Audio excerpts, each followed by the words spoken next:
Hello my dear friends, ఎలా ఉన్నారు? బాగున్నారా? ఈరోజు వచ్చేసి చిన్నపిల్లలకి సర్క్యులర్ ప్లాజో ఎలా స్టిచ్ చేయాలో చూపిస్తాను. ఫస్ట్ 2 మీటర్ క్లాత్ తీసుకొని ఇలా ఫోల్డ్ చేసుకోవాలి. ఫోల్డ్ చేసుకున్న తర్వాత 10 ఇంచెస్ అనేది తీసుకోవాలి. తీసుకున్న తర్వాత మీ పాప హిప్ సైజ్ ఎంత ఉన్నది దానికి 4 చేస్తే 7.5 వస్తుంది. ప్లస్ 0.5 యాడ్ చేసుకొని మనం నడుము అనేది తీసుకోవాలి. నేను 7.5 తీసుకున్నాను. అక్కడి నుంచి తర్వాత హిప్కి బై 3 చేసామనుకోండి. బై 3 చేసిన తర్వాత మనకి కిస్తాది వచ్చేస్తుందండి. కిస్తా ఎంత స్టిచ్ చేసుకోవాలి ఏంటనేది కూడా వస్తుంది. చూసారు కదా, మనకి కిస్తా అనేది 9.3 వచ్చింది.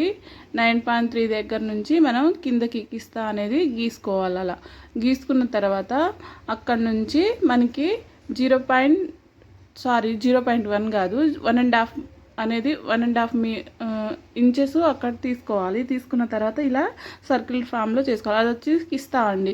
కిస్తా అక్కడ నుంచి గీసుకున్న తర్వాత మీ పాప లెంత్ ఎంత ఉన్నదో దానికి ఎక్స్ట్రా 2 ఇంచెస్ తీసుకోవాలి. మా పాప లెంత్ వచ్చేసి 25 కాబట్టి నేను 27 ఇంచెస్ అలా సర్క్యులర్ ఫామ్లో తీసుకున్నాను.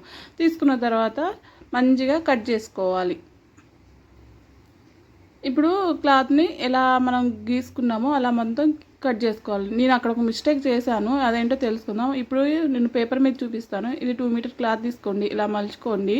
మలుచుకున్న తర్వాత ఓపెన్ సైడ్ ఎట్ సైడ్ ఉన్నాయో అటు సైడ్ చూసుకోండి.